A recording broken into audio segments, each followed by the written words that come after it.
everybody. You're very welcome, and we thank you very much for accepting our invitation to this event. I might just say for our visitors from abroad, and maybe for some domestically, the role of NESC in this kind of area. National Economic and Social Council is an advisory body attached to the Taoiseach's Department, the Prime Minister's Department.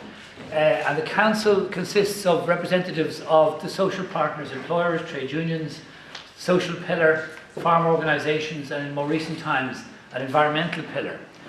And the traditional role, I suppose, of the Council was to conduct dialogue and seek high-level strategic agreement among these diverse economic and social actors on key issues of national strategy. And over time, that role has evolved considerably. One important evolution is that some years ago, the government asked NESC to add a sustainable development environmental remit to our traditional economic and social focus.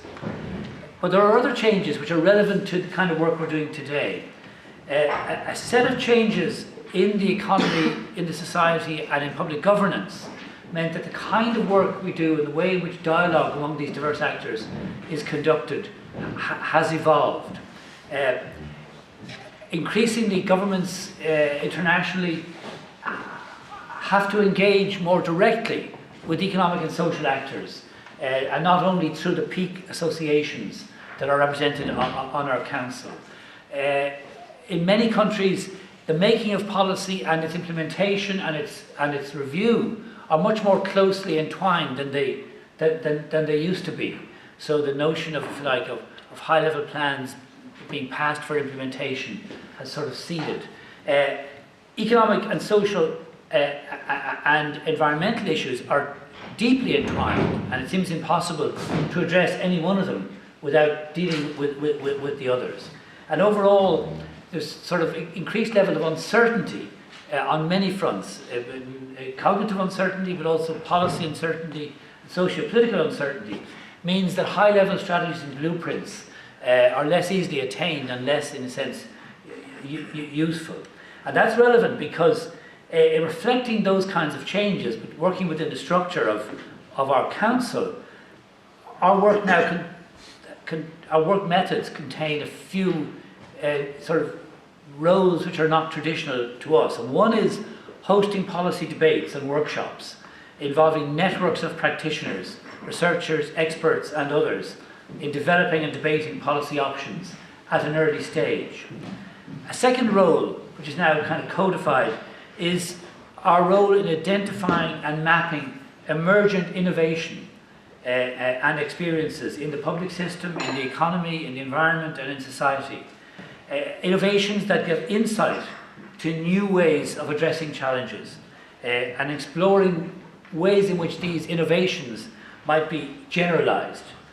And you can see that, in a sense, today's work is an example of those kind of new processes that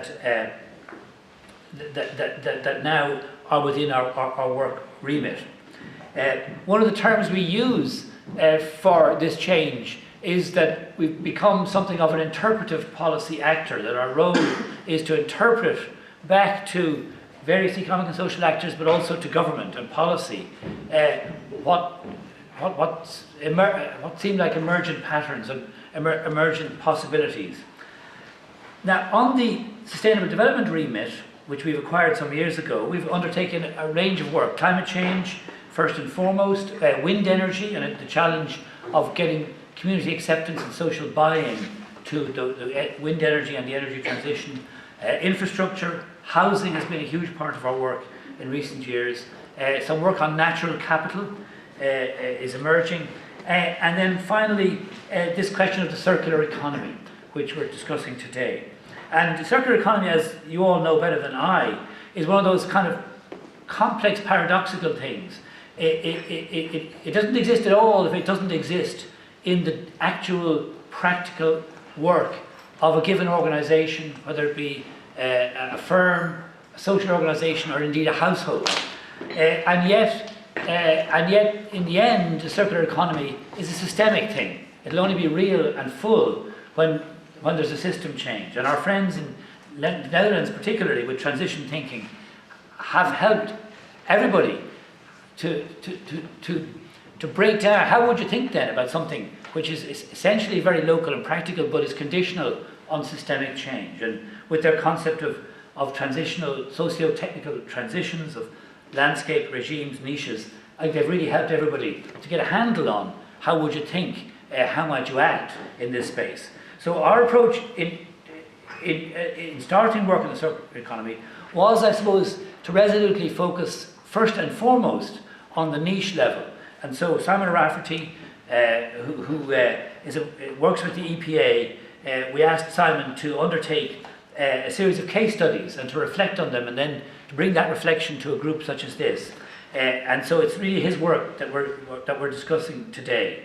And we were very struck working with him just how careful and systematic his very selection of the case studies was, and how much thought he gave to selecting case studies of different types which would illustrate different dimensions of the emerging circular economy, but also dimensions which straddled very technical, business-oriented and social organisations.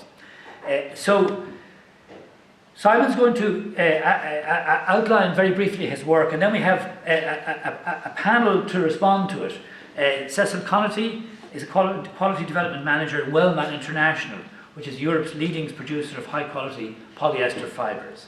Sarah Miller is an environmental scientist with huge business experience, but now CEO of the Rediscovery Centre, which is a really innovative organisation.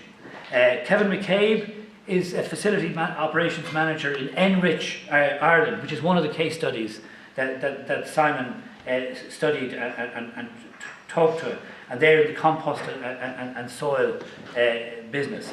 So Simon's going to outline his work. There's going to be brief responses from these colleagues, and then we have a further panel to join in the discussion, and Simon will facilitate a discussion. He will introduce the panel below a little bit later. So let me hand over then to Simon to outline the interesting work that he's done in response to our request.